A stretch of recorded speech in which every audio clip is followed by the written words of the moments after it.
Hello guys, അപ്പോൾ നിങ്ങളിന്ന് കാണാൻ പോകുന്നത് മുത്തശ്ശിയുടെ സ്പെഷ്യൽ പുളിയിഞ്ചി കറിയാണ്.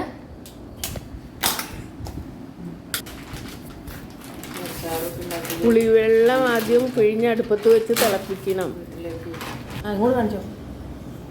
അതിൽ ശർക്കര പാകത്തിന് ശർക്കര ചേർക്കണം.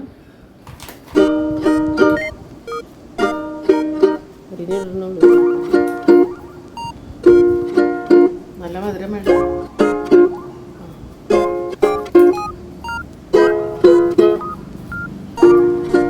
ശർക്കര ഇട്ടു. ഇനി മുളക് പൊടി,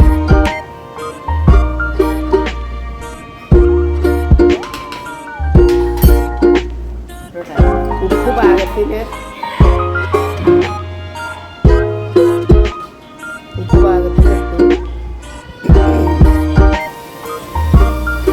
ഇഞ്ചി ഒരു പാത്രത്തിൽ നമ്മൾ വട്ട അരിഞ്ഞ് വറക്കാൻ വെച്ചു.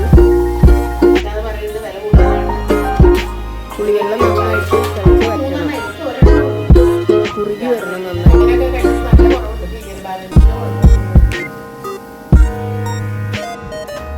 മുളക്, പച്ചമുളക് കുറച്ച് അരിഞ്ഞു വെച്ചു. ഇഞ്ചി ചുമക്ക വറുത്ത് കോരി വെച്ചേക്കാനാണ് ഈ കാണുന്നത്. ഇത് വറ്റിക്കഴിഞ്ഞ് കടുക് വറുക്കാൻ പറ്റിയിട്ടാണ്.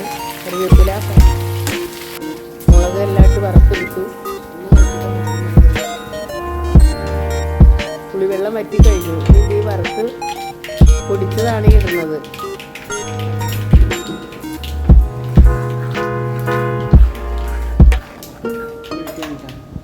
ശരിയായി കഴിഞ്ഞാൽ കടുക് വറുത്ത് ഇതിലേക്ക് ഒഴിക്കുകയാണ്. നന്നായിട്ട് കുറുകി.